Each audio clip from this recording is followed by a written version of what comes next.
제가 뭐 찬양하는데 입만 달싹거려서 좀 놀라신 분도 계시겠지만 지난주에 병원을 갔었거든요. 병원에서 이렇게 의사 선생님이 검사를 하시더니 저보고 직업이 뭐냐는 거예요. 그래서 회개를 많이 했어요. 아직도 저를 보고 딱 느낌이 안 옵니까? 물론 그분은 이제 뭐 내시경 같은 경우로 입에 집어넣어 속만 봤으니까 좀 모르는가 본데 저를 보면 목사 같지 않습니까? 네, 직업이 뭐냐고 물어보는 거예요. 그래서 저 목사예요. 그랬더니 대뜸 하시는 말씀이 찬양을 당분간 입만 달싹거리십시오. 그리고 설교를 살살 하십시오. 그래서 그러지 않으면은 성대 수술을 할 수 있고 뭐 굉장히 오랜 시간 동안 못 할 수 있으니까 지금부터 조심하는 게 좋겠습니다. 라고 이렇게 얘기하셔가지고 찬양을 당분간은 이런 식으로 부르도록 하겠습니다. 그러니까 저 믿음이 없어가지고 목사가 참 그렇게 생각하지 마시고 영혼으로는 뜨겁게 하고 있으니까 그리고 설교를 할 때 제가 이렇게 살살 하더라도 목사님 설교 스타일이 바뀌었네 안 좋네 이렇게 하지 마십시다. 간혹 어떤 분들은 목사님이 마치 설교할 때 싸우는 것 같다 그러시는데 싸우는 게 아니고 강조를 한 거거든요. 근데 혹시 제가 오늘 설교를 하다가 녹세가 높아지면은 그냥 냅두십시오. 어떻게 하겠습니까? 그냥 그렇게 가야지. 그러니까 그런 마음으로 좀 들어주시길 바랍니다. 예수님께서 이 땅에 오셔서 공생애를 시작을 하셨어요. 공적인 사역을 30세부터 시작해가지고 십자가에 죽으시는 33세가 될 때까지 지속적으로 들어왔던 오해가 하나가 있습니다. 그 오해가 오늘 본문에 들어있습니다. 볼까요? 마태복음 5장 17절입니다. 이렇게요. 내가 율법이나 선지자를 폐하러 온 줄로 생각하지 말라. 폐하러 온 것이 아니요 완전하게 하려 함이라. 예수님이 지속적으로 들어왔던 오해와 편견이 무엇이었냐면요.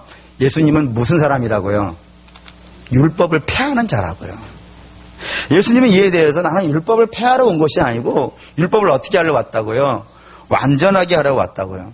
그러니까 유대인들은 자꾸 예수님을 보면 율법을 파기하는 처럼 보이고 예수님은 당신이 아니라고 자꾸 얘기를 하시는 거예요. 왜 이런 간극이 생기고 왜 이런 오해가 발생됐을까요? 그 이유를 설명해 주는 본문이 있습니다. 마태복음 9장입니다. 9장 10절에서 13절 읽을게요.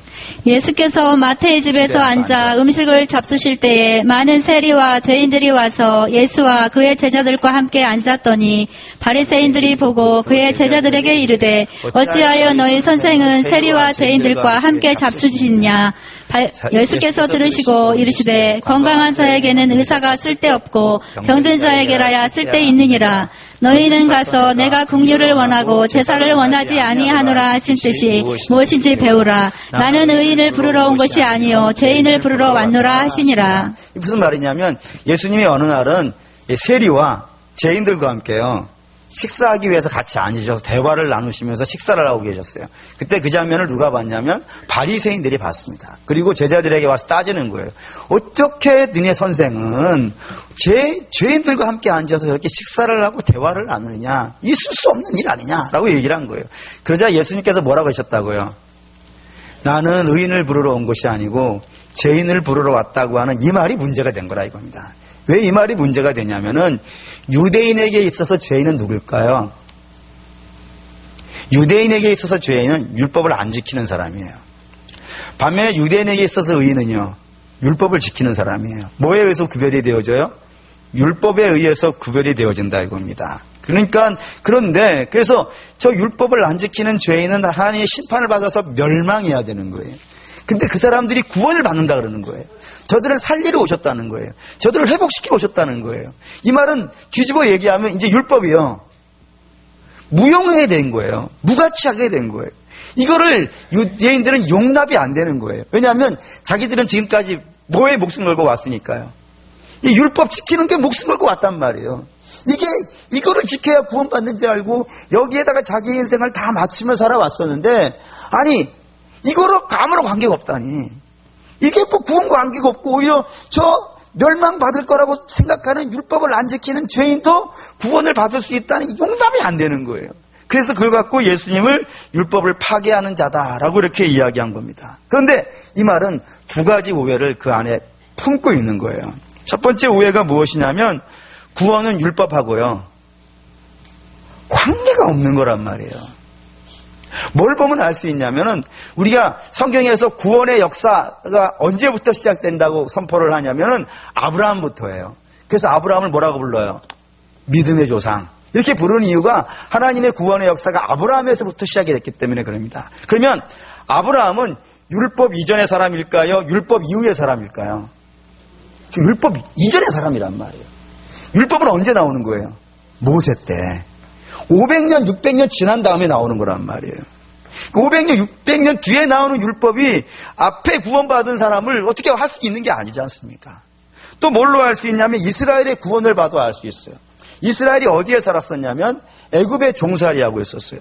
그때 주께서 모세를 보내셔서 이스라엘에게 율법을 주시면서 이 율법을 잘 지키는 사람은 내가 애굽에서 건져주고 율법을 안 지키는 사람은 애굽에서 안 건져준다. 이렇게 하신 건가요? 아니죠.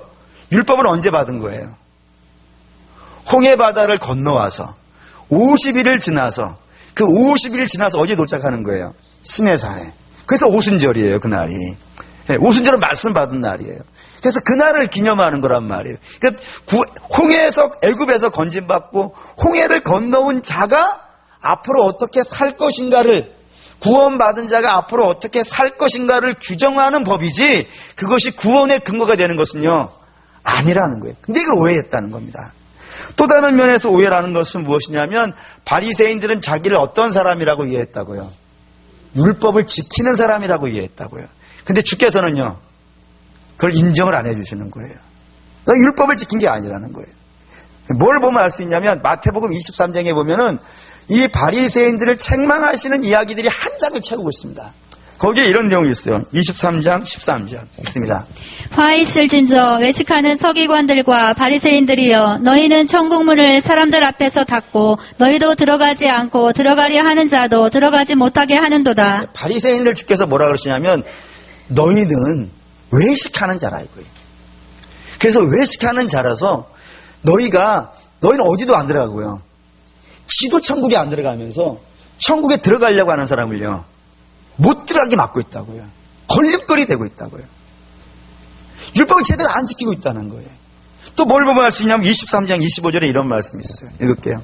화 있을진저 외식하는 서기관들과 바리새인들이여 잔과 대접의 겉은 깨끗이 하되 그 안에 탐욕과 방탕으로 가득하게 하는도다. 외식이란 말이 정확히 설명되어져 있는 거예요. 겉만 어떻다고요? 번지르하다고. 보이는 것만 건지르하다고. 근데 보이는 것을 번지르게 하게 하는 이유가 뭐겠어요? 자기를 자랑하려는 거잖아요. 그렇지 않습니까? 겉이 깨끗하면 야 이거 훌륭하다라고 생각하게 하려는 거예요. 그러니까 바리새인들이 가지고 있는 율법관이라는 건 뭐냐면은 그 율법을 지키겠다고 하는 의도가 있는 것이 아니고요. 내가 얼마나 훌륭한 사람인가, 내가 얼마나 대단한 사람인가, 내가 인정받아야 되는 사람이고 나는 남을 다스릴 수 있는 사람이고 이런 통치와 자기 자랑의 수단으로서 율법을 쓰고 있지 실제로 그 율법이 하고 싶어하는 이야기들에 대해서는요 관심이 없다 이거예요. 그런 걸 나타내려고 하는 것이 아니라 오직 자기 자랑을 위해서만 율법을 쓰고 있는 것이 바리새인의 모습. 그걸 우리가 성경에서 외식이라는 단어를 쓴다 이겁니다. 그런 사람이라 이거예요. 율법 안 지키는 자들이라고요. 율법과 관계없는 자들이라는 거예요. 그에 반해서 주께서는 당신을 뭐라 그러시냐면 마태복음 5장 17절에 율법을요 완전케 하러 오신 분이다. 당신을 율법을 완전케 하러 오셨다라고 이렇게 설명하고 있다 이겁니다. 이 완전케 한다는 말이 무슨 뜻인지를 이제 우리가 이해할 필요가 있겠어요. 이 완전케 한다는 건 두 가지 의미가 있는데 첫 번째는 이런 겁니다. 율법에는 두 가지가 있어요. 두 가지를 합쳐서 우리가 율법 이렇게 불러요. 하나는 의식법이라는 것이 있습니다. 또 하나는 도덕법이라는 것이 있습니다. 의식법 안에도 두 가지가 들어있어요. 뭐가 들어있냐면 절기법이라는 게 있고 다음에 제사법이라는 것이 있고 하나를 더 추가한다고 하면 성막법이라는 것이 있어요.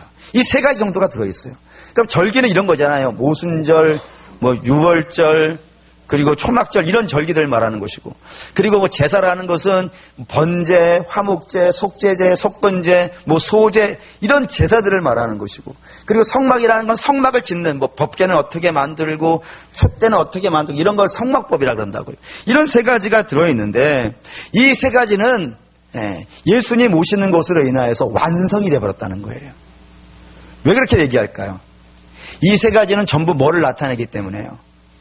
앞으로 예수 그리스도가 오셔서 어떠한 일을 하실지를 예표하는 상징으로 있는 것이 이 제사법이나 절기법, 성막법이라 이겁니다. 이게 무슨 말이냐면 이런 겁니다. 유월절을 예를 들죠. 유월절은 양을 죽이고 구원받는 날이에요. 그건 뭐겠어요? 예수님의 십자가 구원을 상징하는 것이 유월절입니다. 오순절은 아까 여러분에게 이렇게 말씀드렸어요. 시내산에서 율법 받은 날이 오순절이라고요. 그러니까 말씀하시는 하나님이에요. 그 말씀하시는 하나님이 눈앞에 나타난 것이요, 예수 그리스도예요. 그리고 초막절이라는 건 구원받은 자, 그 초막절 앞에 대속죄일이 있기 때문에 죄사함 받은 자가 얼마나 축복된 삶을 사는가를 상징하는 것이 초막절이에요. 다시 말하면 오늘 우리가 구원받은 자의 그 영생의 축복을 상징하는 것이 이 초막절을 상징하는 것입니다. 그러니까 전부 다 예수 그리스도를 상징하고 예수 그리스도께서 이 땅에 하실 일들을 예표하는 거라 이거예요. 또 제사법도 그렇죠. 제사법 번제나 속죄제나 화목제나 이 모든 제들이 다 짐승을 죽이고 하는 거란 말이에요. 짐승을 죽여서 거룩함을 입는 거라고요. 그러니까 예수 그리스도가 당신이 죽으셔서 우리를 거룩하게 만드는 것들을 상징하는 제사들이 전부 다 유대인들의 제사란 말입니다. 성막도 그래요. 성막도 전부가 다 예수 그리스도의 삶이에요. 여러분에게 언젠가 때가 되면은 성막론에 대해서 한번 설교할 날이 있을 텐데, 성막의 기둥 하나, 그 천막 하나, 그리고 창문 하나, 모든 것들이 예수 그리스도의 사역을 예표하고 있는 것들이란 말입니다. 그러니까 그렇게 구약에 아직은 오지 아니하신, 이 땅에 오지 않으신 예수님을 구약의 성도들에게 이런 분이 오실 것이다 라는 것을 보여주기 위해서 그 모든 것들이 있다 이거예요. 근데 그 모든 것들이 그러니까 그림자로 있는 거예요. 근데 그 그림자가 그 사명일 끝나고 완성될 때가 있다 이겁니다. 언제죠? 실체가 오는 날. 실체가 오시면 그림자는 끝나는 거란 말이에요. 예를 든다면 이런 거예요. 유치원생들에게 코끼리를 알려주려고 그러는 거예요. 근데 지금 코끼리를 데려올 수가 있겠어요, 없겠어요? 그럼 뭘로 설명을 해줘야 돼요? 그림. 에? 그림을 갖고 이렇게 설명을 이렇게 유치원 선생님이 열심히 해줬어요. 그런 어느 날 제가 아프리카 가가지고 코끼리 한 마리를 사왔어요. 그 코끼리를 끌고 온 거예요. 그러면 유치원 선생님은 이제 뭐 해야 돼요? 그림 버려야지. 실제, 그 실체에 가서 만져보고, 느껴보고, 보고, 그렇게 해야 될 거 아니겠어요? 근데 실체가 왔는데도 불구하고 코끼리를, 이건 내가 가리키는 걸로 하겠다고 해가지고 그림으로 갖고 갖다 놓으면요, 웃긴 거란 말이에요. 그러니까 실체가 왔으면 그림은 자기 사명이 완성됐다는 거예요. 그래서 그런 의미에서 예수 그리스도는 그 구약의 모든 것들을 완성시킨 분이다라는 것이 이 첫 번째 이야기랍니다. 그래서 성경은 이렇게 쓰는 거예요. 창세기 49장 10절 있습니다. 규가 유다를 떠나지 아니하며 통치자의 지팡이가 그 발 사이에서 떠나지 아니하기를 실로가 오시기까지 이르리니 그에게 모든 백성이 복종하리로다. 이렇게 되어 있어요. 이게 누구냐면 야곱이 그의 아들 유다에게 축복해 준 예언이에요.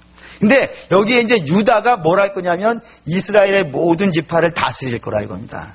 언제까지요? 실로가 올 때까지. 그럼 실로가 뭐예요? 실로는 다른 식의 표현으로 여러분이 알아요. 뭐 부추를 저는 부추라고 배웠어요. 뭐라고 하죠? 전라도에서는? 솔. 응? 실로의 다른 이름은 샬롬이에요. 샬롬이 뭐죠? 평강, 평안이에요. 무슨 평안이에요? 무슨 평강이에요?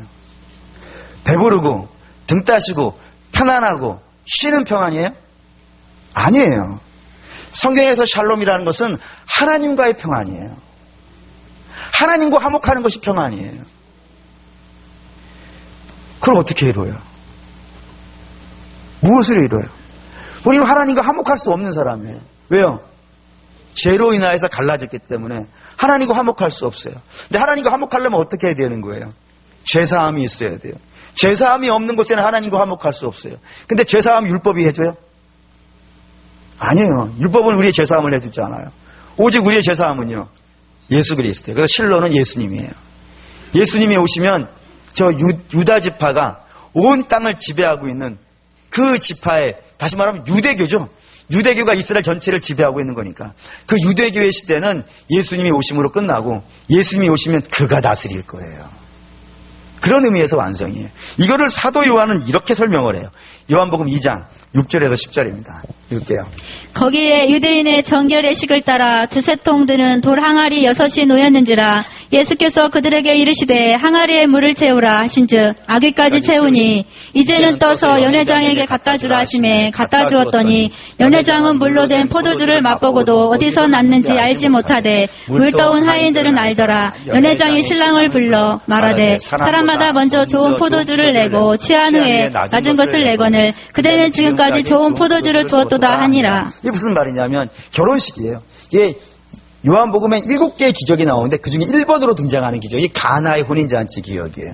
여기에 혼인잔치가 있는데 그 문 어귀에 혼인잔치로 들어가는 문 어귀에 뭐가 있다고요? 돌 항아리가 있고 거기에 뭐가 채워져 있다고요? 물이 있다고요. 그 물의 용도가 뭐라 그러죠? 정결례라고요. 다시 말하면 이런 거예요. 유대인은 잔치집이나 뭐 집이든 뭐 잔치집이든 혼인잔치든 이런 데 들어갈 때는 반드시 씻고 들어가야 돼요. 씻고 들어가야 돼요. 그건 성전 들어갈 때도 마찬가지예요. 솔로몬의 성전이 있는데 성전 안에 들어가려면 그 앞에 물두멍이라고 하는 큰 물 항아리가 있어요.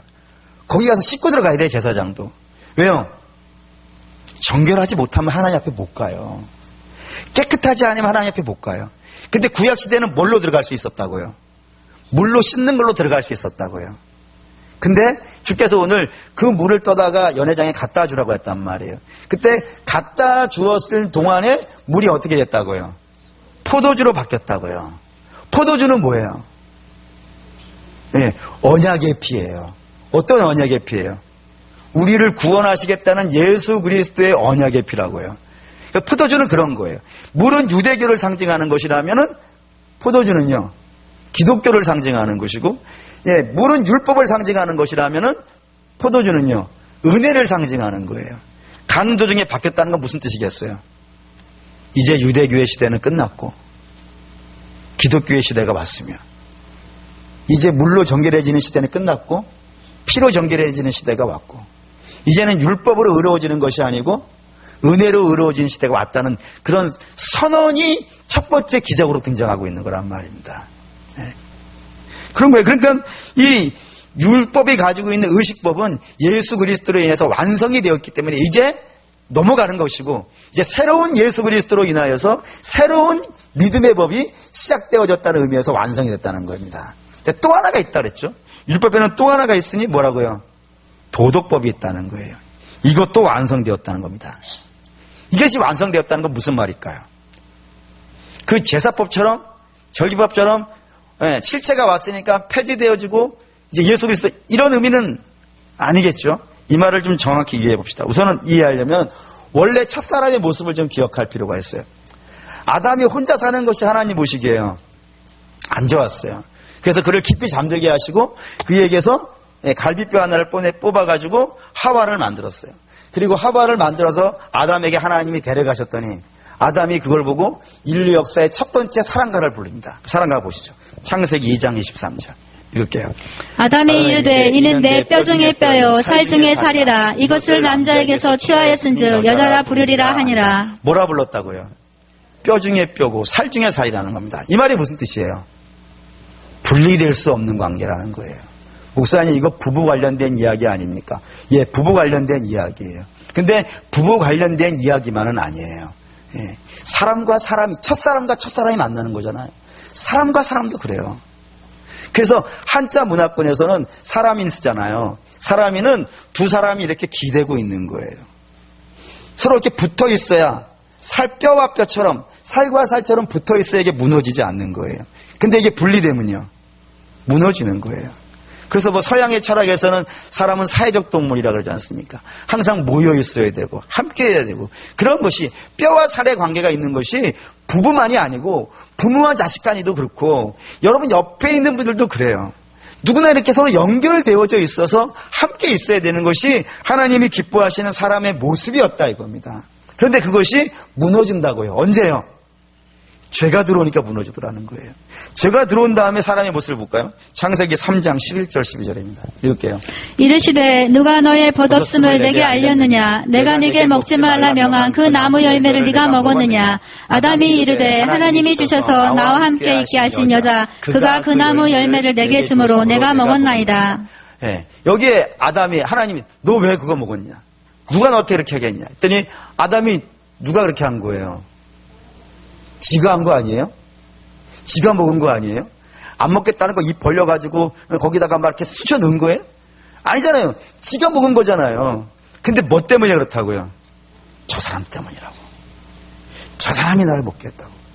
내가 손해보고 내가 피해보고 내가 망한 건 저 사람 때문이라고. 이게 뼈와 살의 관계입니까? 뼈와 살이 부러지죠. 갈라지죠. 그래서 무너지는 거예요. 죄는 그런 거예요. 서로의 관계를 무너뜨려요. 그래서 이 창세기 3장 이후에 모든 관계가 다 뭐예요? 다 싸우는 관계 아니에요. 4장에 뭐 나와요? 가인이 아벨을 죽여요. 네.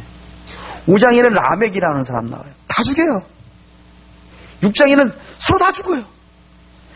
성경 전체, 구약 성경 전체가 다 죽는 이야기예요. 다 죽는 이야기예요.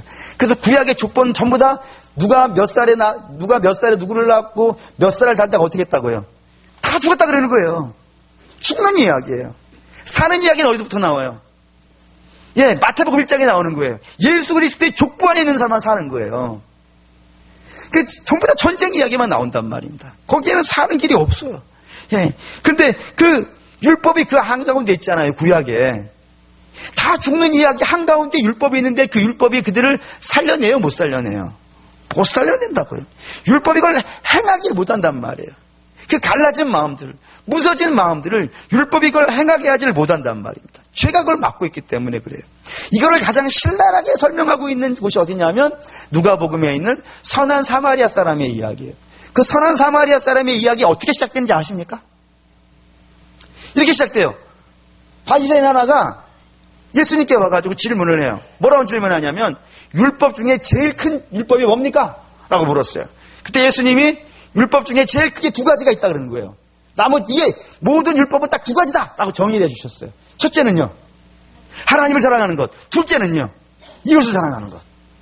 그때 그 바리새인이 물어요. 누가 내 이웃입니까? 여러분, 위에 누가 내 이웃입니까? 라고 왜 물어봤을까요? 유대인은 이웃이 딱 정해져 있어요. 아무나 이웃이 아니에요. 딱 세 종류의 사람이에요. 첫째, 제사장. 둘째, 바리새인. 셋째, 유대인. 여기를 넘어가면요, 이웃이 아니에요. 이웃이 아니에요. 그래서 강도 많은 사람이 누워있을 때 누가 그냥 지나가 버리는 거예요. 예, 제사장과 레위인이 지나가 버리는 거예요. 우리 이웃 아니라 이거예요. 우리 이웃 아니라는 거예요. 이웃이 정해져 있어요. 율법은 그런 거예요. 율법은 저 죽어가는 사람을 건져내지 못해요. 살려내지 못해요. 그게 율법이 가지고 있는 것이다 이겁니다. 그 얘기를 하시는 거예요. 그러면 어떻게 그걸 건져낼 수 있겠어요? 어떻게 죽어가는 사람을 건져낼 수 있겠어요? 어떻게 율법이 그 죽어가는 사람을 건져내지 못한다니까요. 예, 그럼 어떻게 할 수 있겠어요? 이거라는 겁니다. 로마서 8장 1절에서 4절 있습니다. 그러므로 이제 그리스도 예수 안에 있는 자에게는 결코 정죄함이 없나니 이는 그리스도 예수 안에 있는 생명의 성령의 법이 죄와 사망의 법에서 너를 해방하였음이라. 율법이 육신으로 말미암아 연약하여 할 수 없는 그것을 하나님은 하시나니 곧 죄로 말미암아 자기 아들을 죄 있는 육신의 모양으로 보내어 육신의 죄를 정하사 육신을 따르지 않고 그 영을 따라 행하는 우리에게 율법의 요구가 이루어지게 하려 하심이니라. 하나님께서 이 갈라진 사람들을 하나로 묶게 하기 위해서 이스라엘에게 율법을 주셨다고요. 근데 그 율법이 그걸 해요, 못해요? 못한다고요. 왜요? 죄가 그들을 가로막고 있기 때문에. 죄가 그들을 가로막고 있는 이상은 하나님이 저들에게 주신 율법을요, 시행할 수 없어요. 하나님을 사랑할 수도 없고 이웃을 사랑할 수도 없어요. 그러면 그들이 율법을 행하게 하려면 어떻게 해야 되는 거예요? 죄사함이 먼저예요. 죄사함이. 그러니까 죄를 딱 사하고 나니까 죄와 사망의 법에서, 생명의 법이 죄와 사망의 법에서 건져내니까 비로소 어떻게 된다고요? 하나님께서 말씀하신 율법을요, 행할 수 있게 됐다 이거예요. 율법은 그런 거예요. 구원받은 자가 하는 거예요. 구원받아야 할 수 있다니까요. 거듭나야 할 수 있는 거라니까요. 그래서 주께서 먼저 거듭나게 해주시는 거예요. 먼저 십자가에 죽어주시는 거예요. 그래서 피로 당신의 백성들을 살리시고 나서 그 살린 백성들에게 뭘 요구하신다고요? 율법을 하라. 이제 전에는 네가 못했잖아. 전에는 내가 너한테 율법을 주고 이렇게 하라고 했는데도 불구하고 죄잖아. 근데 이제는 그 죄사함 받았으니까 어떻게 하라고요? 그 율법을 행하라. 그 율법이 뭐예요? 두 가지예요. 하나님 사랑하는 것이고 이웃 사랑하는 것이고. 이 두 가지 다예요. 어느 게 더 중요해요? 여러분, 첫 번째가 두 번째를 연결시켜 주는 거예요. 하나님을 사랑하는 자는 이웃을 사랑하는 대로 가야 되는 게 율법이란 말이에요. 근데 바리새인의 의는 뭐겠어요, 그러면? 이거 보죠. 마태복음 5장 20절. 맞습니다. 내가 너희에게 이르노니 너희가 서기관과 바리새인보다 더 낫지 못하면 결코 천국에 들어가지 못하리라. 예, 주께서 바리새인의 의는 뭘까요, 그러면? 바리새인의 의라는 것은 그의 믿음이 뭐에 쓰는 용도였다고요? 자기 자랑, 자기 증명, 자기 높임, 이런 데 쓰는 거였다고요. 율법으로 하나님 사랑하는 거로도 안 가고 이웃 사랑하는 거로도 안 갔다고요. 그래서 주께서 말씀하시는 거예요. 바리새인을 패하고 이제는 이렇게 하라는 게 아니라 너희는 바리새인보다 나아야 된다는 말은 바리새인들이 하고 있는 그 신앙의 행위도요, 해야 되고, 그리고 그들이 그거를 자기 자랑과 자기 영광과 자기 기쁨으로 사용했던 그것을 그렇게 쓰지 말고 어떻게 하라고요? 하나님을 사랑하고 이웃을 사랑하는 대로 쓰라고, 그렇게 얘기하는 거라 이겁니다. 그렇게 나아가라고요. 근데 이게 오늘 신약교회를 살고 또 신약교회에서 설교를 하는 저와 여러분들에게 정말 뼈아픈 지적이 되어져요. 이게 뼈아픈 지적이 되어지냐면 우리는 뭐를 보고 신앙이 좋다 그럽니까? 저분은 참 믿음이 좋아. 저분은 참 신앙이 좋아. 뭐를 보고 그러나요? 대개의 경우 이런 걸로 써요. 기도를 많이 하면, 성경을 많이 읽으면, 예배에 많이 참석을 하면, 봉사를 많이 하면, 이런 걸로 우리가 저분은 믿음이 좋아 라고 얘기하는 거예요. 근데 여러분, 그거 중요해요, 안 중요해요? 중요해요. 구원받은 자가 당연히 해야 되는 거예요. 근데 그거는 결론은 아니에요. 그건 과정이라니까요. 그걸 지나가야 되는 거예요. 그걸 해야 되는 거예요. 근데 그걸 해가지고 다음 목표를 향해서 가야 된다니까요. 그게 뭐라는 거예요? 이웃사랑이라고 성경이 이야기하는 거라 이겁니다. 다시 말하면 이런 거예요. 너희가 하나님을 구원받아서 하나님을 사랑하여 기도하였으면 그 기도가 너를 증명하는 데 쓰지 말고 어디로 가라고요? 이웃사랑하는 데로 나가고.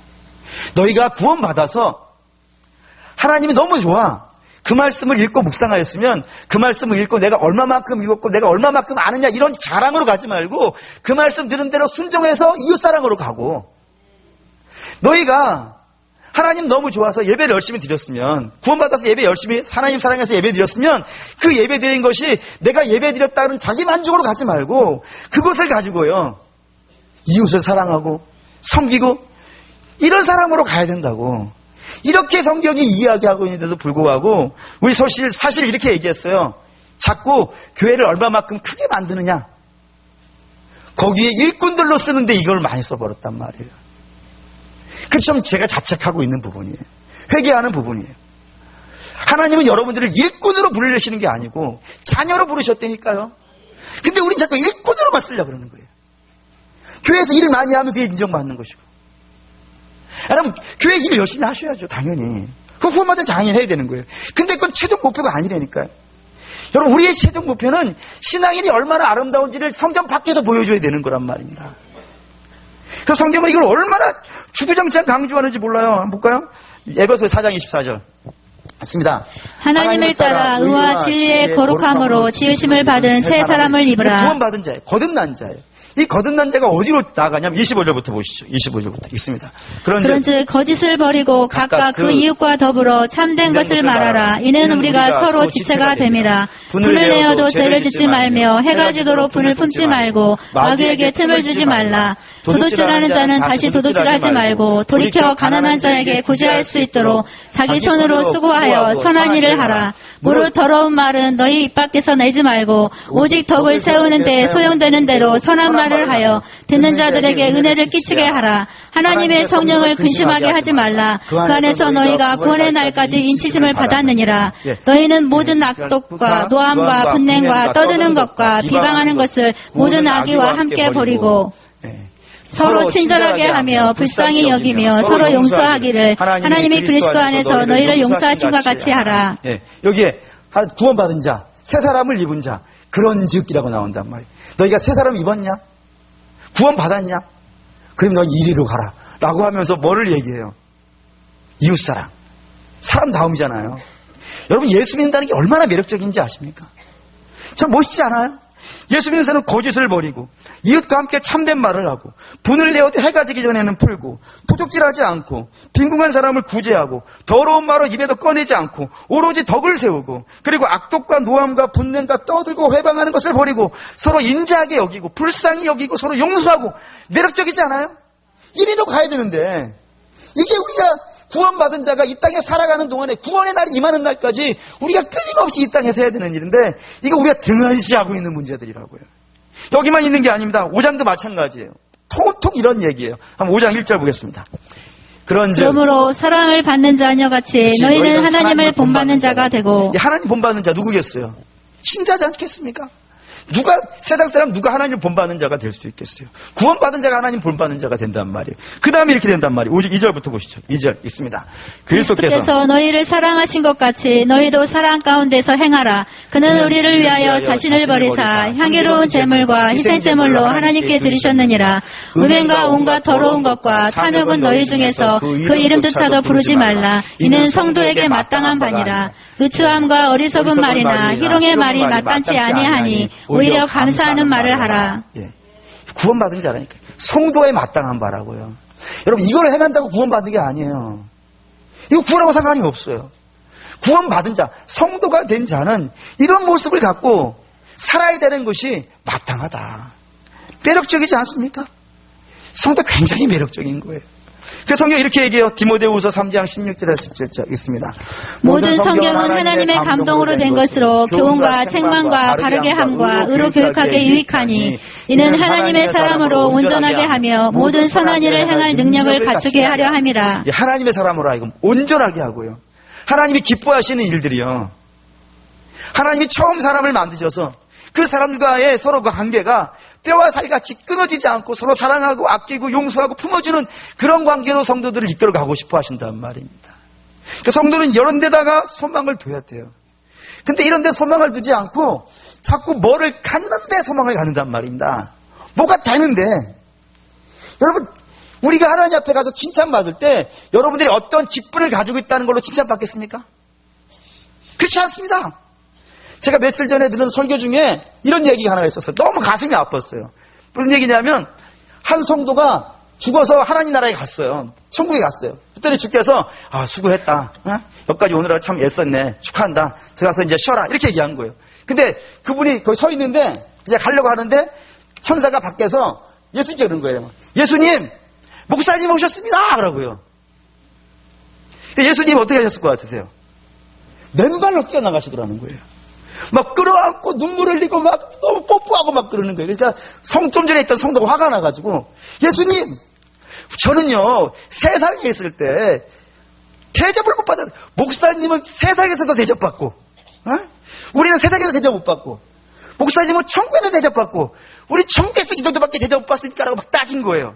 그래서 예수님이 뭐라 그러셨냐면은 아들아, 성도는 매일 수천 명씩 온다. 근데 목사는 100년 만에 왔다. 여러분, 이게 무슨, 설사 목사님 저번에 100년 만에 갔겠습니까? 근데 이 이야기가 분명히 얘기하고 싶은 거 있어요. 뭐냐면, 천국은요, 직분으로 가는 게 아니에요. 여러분이 뭔 직분 갖고 있냐, 무슨 상관이에요? 장로가 되면 어떻고, 안 되면 어때요? 그걸 어찌 받겠습니까? 목사가 되면 안 듣고 안 되면 어떻습니까? 그런 걸로 하나님께 칭찬받는 게 아니란 말이에요. 구원받은 자에게 살아갈 삶이 있단 말입니다. 그걸 왜 내버려 놓고 더 얼마나 더 가지려고 그러고 뭘 뺏으려고 그러고 남들보다 높아지려고 그러고 내 신앙이 남들보다 인정받으려고 그러고 왜 이런 데로 가려고 하십니까? 그걸 가야 될 방향이 아닌 거예요. 성도가 가야 될 방향이 아니란 말입니다.